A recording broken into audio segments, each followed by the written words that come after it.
वो psychomotor activity में दो एक्टिविटी होती है, साइकोमोटर एक्टिविटी का बढ़ जाना और कैसी एक्टिव बिना किसी काम की एक्टिविटी का बढ़ जाना। Need less, purpose less, use less activity बढ़ जाती है, स्पेशली मिलने वाले पे। दूसरी बात करी अपन ने पीए में बोले तो साइकोमोटर एक्टिविटी कम हो जाती है, कैसी? नीडफुल, यूजफुल या पर्पसफुल एक्टिविटी का कम हो जाना क्या कहला सकता है? डिप्रेशन। और तीसरी एक्टिविटी जिसके बारे में अपन ने थोड़ा सा जिक्र किया था, डिसएक्टिविटी। क्या बोला था, याद है? डिसएक्टिविटी का मतलब क्या है? पेनफुल एक्टिविटी या एबनॉर्मल है। पेनफुल एक्टिविटी कह सकते हैं, कैसी एक्टिविटी? पेनफुल या एबनॉर्मल। एबनॉर्मल को अपन ने क्या नाम दिया था? डिसएक्टिविटी। कौन कौन सी आती है डिसएक्टिविटी के अंदर, बताओ? इस एक्टिविटी के अंदर कौन कौन सी कंडीशन आते हैं? सबसे पहले अपन ने बात करी stereotypes. Stereotypes position, stereotypes position. Position का दूसरा नाम कैटाप्लेक्सी कह सकते हैं। क्या बोल सकते हैं? कैटाप्लेक्सी। या फिर तीसरा नाम क्या बोलोगे स्टीरियोटाइप पोजीशंस का? Waxy flexibility. क्या बोला था?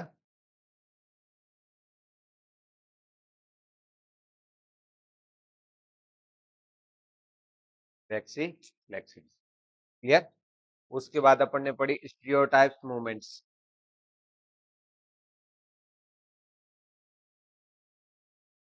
Stereotypes movements.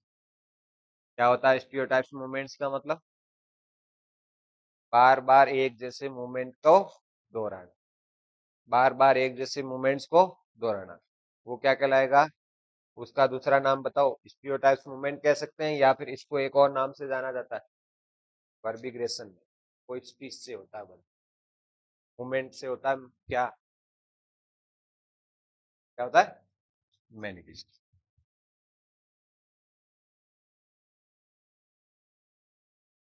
मैनिफेस्ट क्या बोलेंगे? मैनिफेस्ट।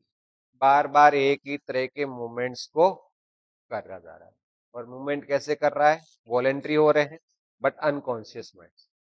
ये मूवमेंट कैसे है? वॉलेंट्री है तो कैसे? वॉलेंट्री है बट कैसे है? अनकॉन्शियस माइंड से। किसे है? अनकॉन्शियस माइंड से। क्लियर? फिर तीसरा अपन ने एक और बात करी स्टीरियोटाइप्स के अंदर ही, कौन सा?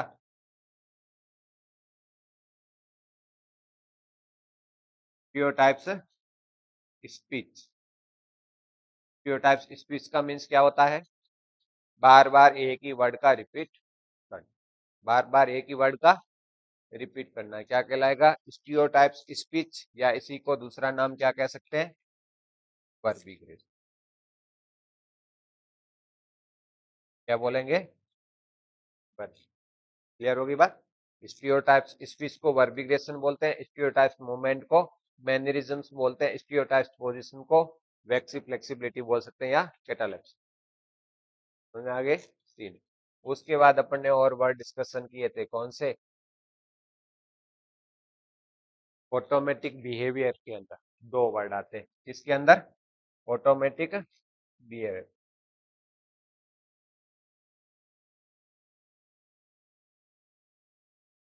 कौन कौन से आते हैं? इकोलेलिया और इकोप्रेक्स। इकोलेलिया और इकोप्रेक्सिया। क्या होता है इकोलेलिया का मतलब? इकोलेलिया का मतलब बार बार रिपीट्स कर रहा है, किसको? लैंग्वेज को, वर्ड को। एक ही वर्ड को नहीं कहोगे, रिपीट द एग्जामिनर, जो एग्जामिनर ने जैसी कमांड्स दी उसका वापस रिपीट, जैसा एग्जामिनर बोल रहा वैसा ही सेम रिपीट। क्लियर है? सेम बार बार एक जैसा बोल रहा है तो वो क्या कहलाता है? वर्बिग्रेशन। कि बार बार एक ही वर्ड को रिपीट कर रहा है वो तो कहलाता है वर्बिग्रेशन। क्या कहलाएगा? वर्बिग्रेशन। इकोलेलिया किसको कहोगे? एग्जामिनर के द्वारा बोली गई चीज को वापस रिपीट करना से। समझ में आ रही बात? कि मैं जैसा वापस रिपीट कर रहे हो, वो तो क्या है, इक्वली। क्या है, इक्वली। और आप बार ही बार एक ही चीज का नाम ले रहे हो, वो क्या है, वर्ब। क्या है, वर्ब।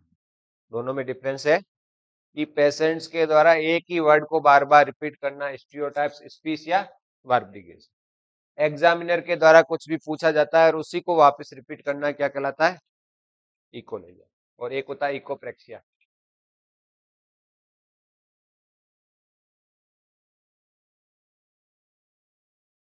इकोप्रेक्सिया, इकोप्रेक्सिया में क्या होता है, एग्जामिनर के द्वारा जो एक्शंस किया गया उसी एक्शंस को रिपीट करना।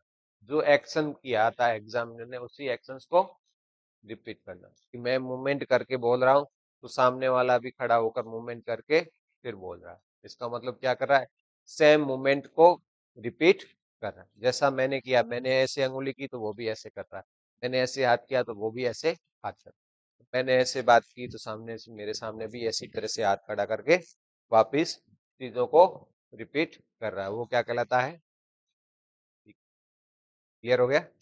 उसके बाद अपन ने डिस्कशन किया था, एक वर्ड बताया था, नेगेटिविज्म।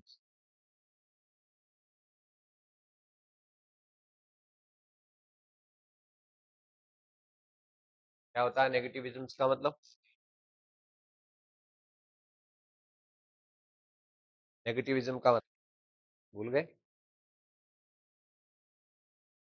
कि मैं जो भी कमांड देता हूं उसका पेशेंट नेगेटिव करता है, उल्टा करता है।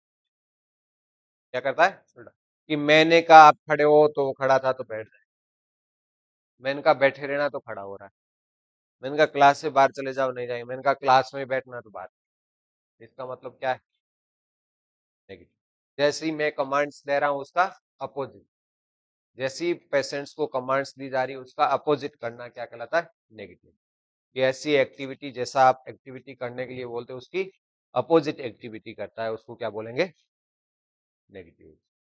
जैसी आप एक्टिविटी कर रहे हो वैसी की वैसी सेम कर रहा है, वो तो आपका किस में आ जाएगा, इकोप्रेक्सिया में। किसमें आ जाएगा, इकोप्रेक्सिया में। मैंने बोला और उसका अपोजिट किया, मैंने कहा खड़े होइए बैठ गए, उनका बाहर जाइए नहीं गए, मैंने कहा बाहर मत जाना बाहर चले। इसका मतलब क्या है, मैंने कहा दरवाजा बंद कर दो, दरवाजा खोल के आ गए, इनका दरवाजा खोल के आओ, दरवाजा बंद करके आए। इसका मीन्स क्या है, कि जैसा मैंने कमांड्स दी उसका अपोजिट। तो नेगेटिविज्म में क्या करता है पर्सन, एक्टिविटी करता है, अपोजिट एक्टिविटी करता है, जैसी एक्टिविटी कहते हैं उसकी अपोजिट कर। क्लियर। मैंने कहा मुट्ठी खोलो टैबलेट पकड़ो, मुट्ठी बंद कर दी, टैबलेट खा लो नहीं खाए, तो मैंने टैबलेट दी, उनका मुट्ठी मत खोलना तो मुट्ठी खोल दे, और मैंने टैबलेट रखी, मैंने कहा इसको खाना मत, तो पर्सन खा लेता है। तो मेरी जो भी कमांड्स थी उसका अपोजिट कर रहा है, वो क्या कर रहा है, अपोजिट। वो किस में आता है, नेगेटिव। क्लियर। उसके बाद वॉयलेंस।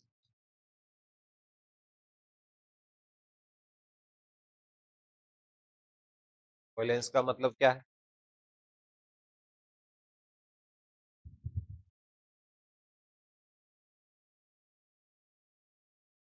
वॉयलेंस का मतलब हिस्सा, कि ऐसी एक्टिविटी कर रहे हो जो दूसरे को कैसी दिख रही है, खराब भी दिख रही है, दूसरे को हार्म पहुंचा रहे हो। एक्टिविटी से क्या कर रहे हो आप, किसी और को हार्म पहुंचा रहे हो, किसी के साथ मारपीट कर रहे हो तो नुकसान होगा या नहीं होगा सामने वाले। रेप के मर्डर के केस हैं उनमें क्या है, वॉयलेंस। ये ऐसी एक्टिविटी जो सामने वाले को आप क्या कर रहे हो, हार्म पहुंचा रहे हो, वो क्या कहलाता है, वॉयलेंस। और खुद को हार्म पहुंचाना क्या कहलाता है, सुसाइड। क्या कहलाएगा, सुसाइड। क्लियर है। उसके बाद आता है अपना सुसाइड। क्या आता है, नया नाम सुसाइड। जैसे क्या होता है सुसाइड, अपने आप को मार, सेल्फ क्लेम, किल हिम।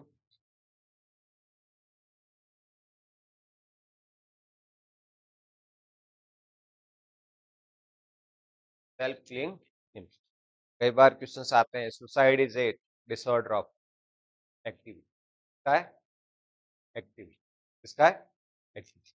और इंडिया के अंदर सबसे ज्यादा सुसाइड किस तरह से करते हैं, कौन सा मेथड यूज करते हैं, रस्सी वाला, क्या बोलते हैं उसको, हैंगिंग। क्या किया जाता है कि सबसे ज्यादा जो सुसाइड होता है वो कैसे होता है? हैंगिंग के द्वारा। के द्वारा? हैंगिंग के द्वारा। अगर हैंगिंग ऑप्शन में नहीं है तो पॉइजन। किसके द्वारा? पॉइजनिंग के द्वारा। पॉइजन नहीं है तो तीसरी प्रायोरिटी किसको दोगे? गन सूट से भी करते हैं, चाकू से भी करते हैं, हाथ काट लेते हैं, कलाई काट लेते हैं, गर्दन काट लेते हैं, उसमें भी तो डेथ हो जाती है। होती नहीं है, तो अपने आप को इंजरी पहुंचाती है। क्या रेशियो है सुसाइड का इंडिया के अंदर?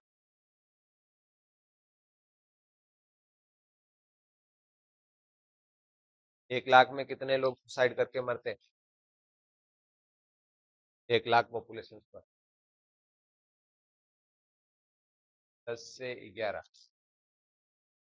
1 लाख। 1 लाख पॉपुलेशन, 1 लाख की जनसंख्या में 10 से 11 लोग सुसाइड करते हैं ना। 10 to 11 लोग सुसाइड करके मरते। अब सुसाइड के तरीके वो अलग अलग है। कोई ट्रेन के आगे आता है, कोई लटक के मरता है, कोई गन शूट से मरता है, कोई चाकू घोंप के अपने आप को मरता है, पॉइजन खा के मरता है। होता है नहीं होता? कोई बस के आगे चला जाता है, या कोई छत से भी कूद जाता है, थर्ड फ्लोर से, फोर्थ फ्लोर से, फर्स्ट फ्लोर से। ऐसा होता है। तो वो सारे किस में आएंगे? सुसाइड के अंदर है। किस में आते हैं? सुसाइड। एक आपने नाम सुना होगा पैरा सुसाइड। क्या होता है पैरा सुसाइड? पैरा सुसाइड के बारे में नाम सुना है? पैरा सुसाइड का मतलब होता है कि सुसाइड अटेम्प्ट तो किया बट फेल हो गया। पंखे के लटके तो थे पर रस्सी टूट गई, ज्यादा वजन था, या कई बार ऐसे होता पंखा ही नीचे आ जाता है। होता है ऐसा? है? होता है नहीं होता? इसका मतलब क्या है? Para suicide. क्या है? Para suicide. या फिर जैसे लटकने की तैयारी कर रहे थे, बाहर से कोई दरवाजा खड़खड़ा रहा था, खोलो खोलो खोलो, और हम भी सोच रहे थे कि लटके ना लटके, कितना टाइम लगेगा, गांठ वांठ बनाई, ये सब कुछ किया, इतने में किसी ने दरवाजा तोड़ के आ गया। इसका मतलब सुसाइड फेल हो गया। सुसाइड फेल्ड हो गया। जैसे होता है ना, जैसे अपन एग्जाम दे रहे हैं, एग्जाम पहला एग्जाम दिया, सिलेक्शन नहीं हुआ तो क्या हुआ? तो सुसाइड करने की सोचते हैं और फेल हो गए। ऐसे ही सुसाइड करने की सोचा और फेल हो गए, तो फिर से क्या करेंगे? ट्राई करेंगे दोबारा से। एक बार एग्जाम में फेल हो गए तो दोबारा से एग्जाम देने की कोशिश करेंगे। सुसाइड वाला भी क्या करता है? री अटेम्प्ट करने की कोशिश करता है। कि पहला अटेम्प्ट फेल है तो सेकंड ट्राई करें, सेकंड वाला फेल है तो फिर से ट्राई करने की कोशिश करता है। जब सुसाइड के लिए इंसान सोच सकता है तो पढ़ाई के लिए क्यों नहीं? एक बार फेल हो गए कोई बात नहीं, दोबारा ट्राई करें, दोबारा नहीं कि दोबारा ट्राई करें। होता नहीं है तो री अटेम्प्ट करते हैं। तो ऐसे ही है। तो री अटेम्प्ट कब करता है? जब पैरा सुसाइड। क्या है? पैरा सुसाइड का मीन्स क्या होता है? Failure of suicide. सुसाइड के अटेम्प्ट करने में वो फेल हो गया। क्या हो गया? फेल हो गया। क्लियर है? और ऐसा कौन करती है? स्पेशली महिलाएं, कंपेरिजन टू फीमेल। फीमेल ज्यादा ऐसा करती है, अटेम्प्ट को फेल कर देगी, छत पे जाएगी, या फिर कोई लेटर लिख देगी, पहले से ही लेटर लिखा है कि मैं सुसाइड कर रही हूँ, ये कर रही हूँ, फिर उसको व्हाट्सएप पे भेज देंगे, तब तक कोई आ जाएगा और बचा लेगा। होता है? या घर से भागेगी, कहेगी ट्रेन के आगे जा रही हो, बता के जाएगी। अब बता के जाओगे तो कोई न कोई पीछे आएगा ही। आता है नहीं आता? अगर नहीं बता के जाते हैं तो नहीं है। तो अगर अपन बात करें कि सबसे ज्यादा सुसाइड करने में कौन है, कोशिश करने में तो होती है महिलाएं। रिस्क फैक्टर सबसे ज्यादा फीमेल में पाया जाता है। और करता कौन है? मेल। मेल ज्यादा। मेल ने अब ठान लिया तो वो आगे जाएगा, ट्रेन के आगे जाएगा ही, बताएगा नहीं कि मैं कहाँ जा रहा हूँ। 100% सक्सेस होता है। और फीमेल वाला पैरा सुसाइड्स होता है। बोले तो अटेम्प्ट करने की कोशिश तो करती, बट वो क्या हो जाता है? फेलियर हो। क्या हो जाता है? फेलियर। अब क्यों करते हैं ये सुसाइड? इसका क्या कारण है? डिप्रेशन। ओनली फॉर डिप्रेशन की है कि सबसे ज्यादा सुसाइड कौन से लोग करते हैं? तो सबसे ज्यादा कौन सी एज ग्रुप में सुसाइड देखने को मिलता है? अगर अपन बात करें कौन सी एज ग्रुप के अंदर देखने को मिलता है? सबसे ज्यादा होता है वो होता है 30 से लेकर 50 ईयर। 30 से लेकर 50 ईयर एज के अंदर किसान सुसाइड करते हैं, यंग पर्सन भी करते हैं। वो एज कौन सी रहती है? 30 से 50। अब मैरिड वालों में ज्यादा होता है या अनमेरिड वालों में? सुसाइड की टेंडेंसी ज्यादा किसमें पाई जाती है? मैरिड में। क्यों?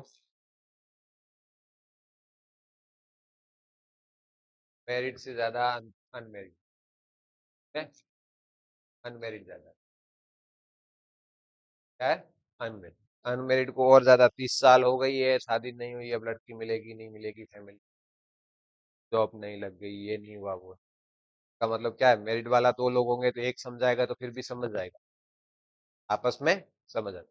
तो मैरिड के कंपैरिजन में अनमैरिड में सुसाइड होने की संभावना सबसे ज्यादा, इसमें है सबसे ज्यादा। दूसरी बात करें और किसमें ज्यादा ज्यादा देखने को मिलते हैं, तो डिप्रेशन। इसमें, इसके अंदर डिप्रेशन। मैंने आपको बताया था एग्जांपल्स के अंदर कपिल शर्मा का, देखा था किसी ने उसका इंटरव्यू? चौधरी को उसमें इंटरव्यू दिया था, जो आता है ना आज तक के, ब्लैक एंड व्हाइट दिखाता है सारे। तो जब एडमिट हुए तो डिप्रेशन का शिकार थे, और सबसे ज्यादा थॉट आती थी आत्महत्या करने की, कपिल शर्मा मरने की कोशिश करते, सबसे ज्यादा सुसाइडल अटेम्प्ट्स आने शुरू हो गए, तब जाकर वो एडमिट हुआ था। और फिर उससे पूछा कि आप ऐसा क्यों कर रहे थे, अपने आप को मारने की कोशिश क्यों कर? कुछ तो उनके आपसी लड़ाई झगड़ा हो गया था बीच में, वो कॉमेडी में ही लेकर।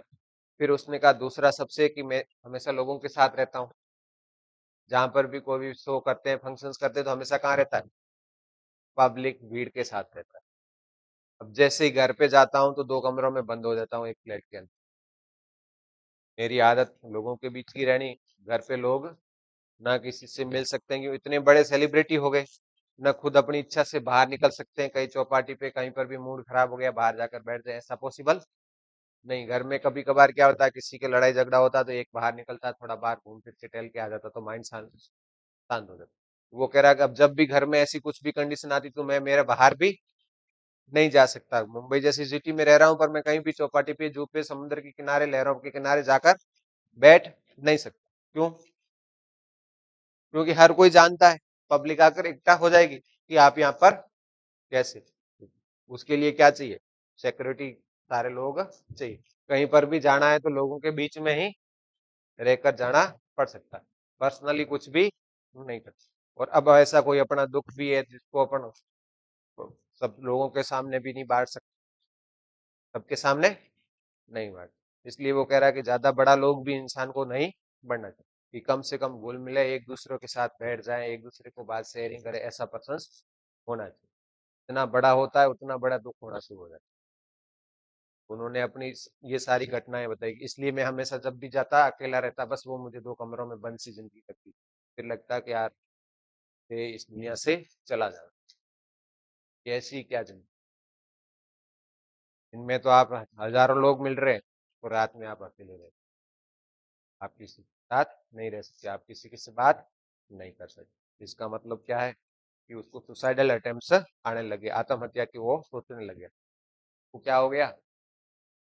डिप्रेशन। कौन सोचता है? डिप्रेशन। सबसे ज्यादा दूसरे नंबर पे कौन आता है? डिप्रेशन वाले। क्लियर है? डिप्रेशन वाले में भी होपलेसनेस, हेल्पलेसनेस, वर्थलेसनेस, नाम सुने? होपलेस का मतलब क्या होता है? होपलेस, आशाएं टूट जाती है, निराशावादी हो जाता है। होपलेसनेस, वर्थलेसनेस, कहते हैं ना कि अब इस दुनिया में मेरा कोई नहीं रहा, मेरा वजूद खत्म हो गया, मेरा कोई नहीं, मैं किसके लिए करूं, मुझे किसी से उम्मीद नहीं है, सारी तरफ से वो टूट जाता है, होपलेस हो जाता है, वर्थलेस हो जाता है। तब वो जाकर क्या सोचता है? सुसाइड। किसके बारे में? सुसाइड के बारे में। इसके अलावा एक और बीमारी है जिसमें भी होता है, सिजोफ्रेनिया, है ना?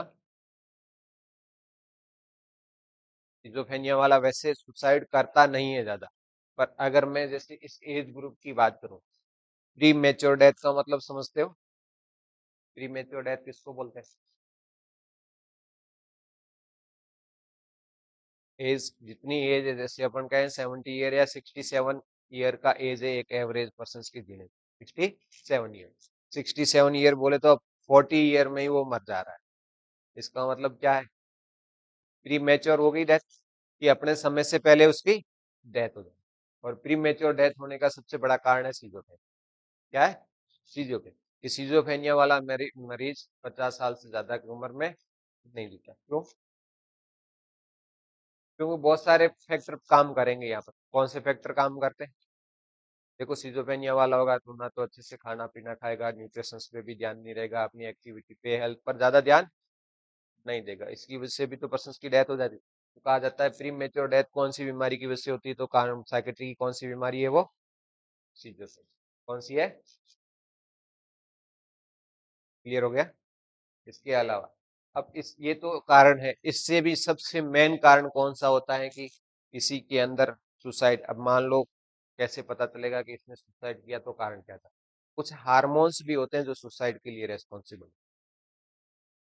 किसी ने सुसाइड किया तो सुसाइड करने के बाद उसका सैंपल लेके देखा, डेथ हो गई, डेथ होने के बाद उनका सैंपल लिया और देखा गया कि इसने भाई मरने के बारे में क्यों सोचा।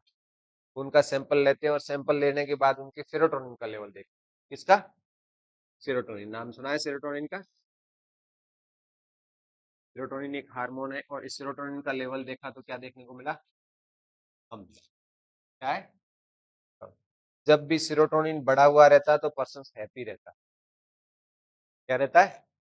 हैप्पी रहता है, खुश रहता है। अब सेरोटोनिन का लेवल कम है, इसका मतलब वो डिप्रेशन में चला जाता है। इसमें चला जाता है, डिप्रेशन।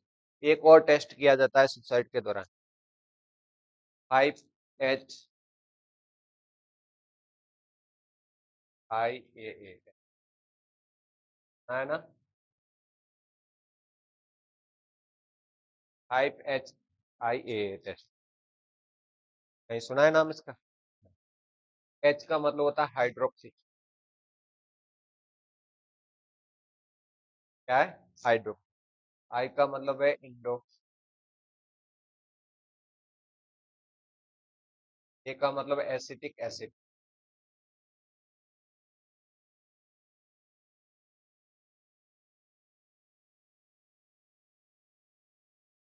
Indo acetic acid. इसका लेवल भी क्या होगा? कम होगा। क्या होगा? डिक्रीज।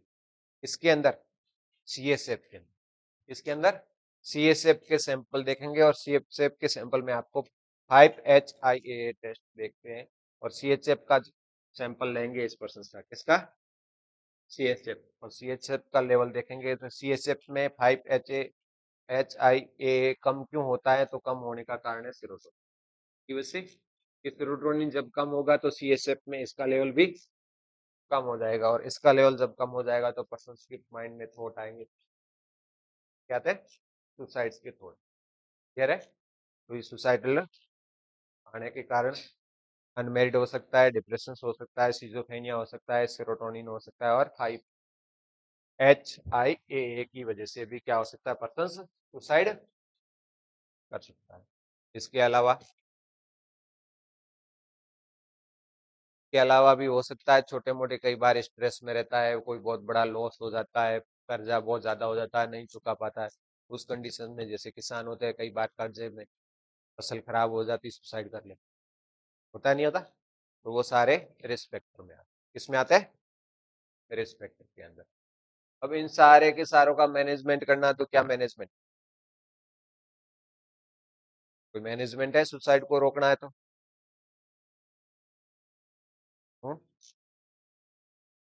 साइकोथेरेपी। साइकोथेरेपी से सुसाइड बंद हो जाएंगे?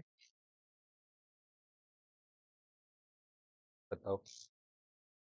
सबसे बेस्ट ट्रीटमेंट है, अगर कोई सुसाइड अटेम्प्ट कर रहा है। सुसाइड अटेम्प्ट का मतलब क्या है? कि सुसाइड करने की सोच रहा है, या पहले अटेम्प्ट किया, सक्सेस नहीं हुआ। तो उन अपन को कैसे पता चलेगा कि भाई ये सुसाइड अटेम्प्ट कर रहा है?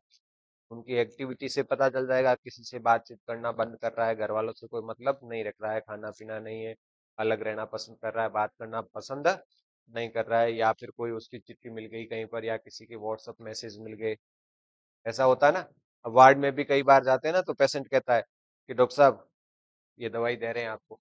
फिर आप ठीक है, अब डॉक्टर साहब आपको भी ज्यादा परेशान नहीं करेंगे, बस ये लास्ट दवाई। डॉक्टर भी सोच लेगा ये लास्ट का क्यों कह रहे हैं, इसके माइंड में कुछ न कुछ चल रहा है, या फिर वो कोशिश करेगा सारी दवाई एक साथ खाने की।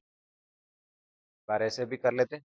तो इन सारी कंडीशनों से अगर अपन को बेस्ट ट्रीटमेंट है तो सबसे बेस्ट ट्रीटमेंट है सुसाइड का क्या है, electro conversion.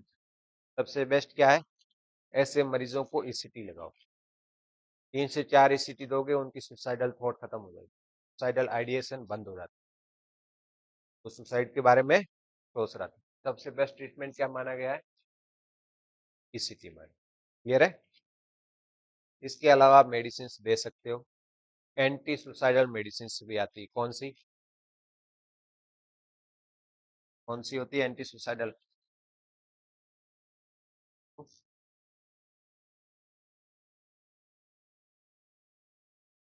Anti suicidal drugs कौन सी, नाम सुना है, लिथियम। जैसे लिथियम ड्रग ऑफ चॉइस किसकी है, मेनिया। वैसे ड्रग ऑफ चॉइस तो है मेनिया की, मेनिया वाले पेशेंट में क्या देते हैं अपन, लिथियम। क्या देते हैं, लिथियम। बट लिथियम को और किस नाम से जाना जाता है, एंटी सुसाइडल ड्रग्स के नाम से, एंटी सुसाइडल ड्रग। एक तो आपकी लिथियम और दूसरी आती है कोलेंजापिन। दूसरी कौन सी आती है, कोलेंजापिन।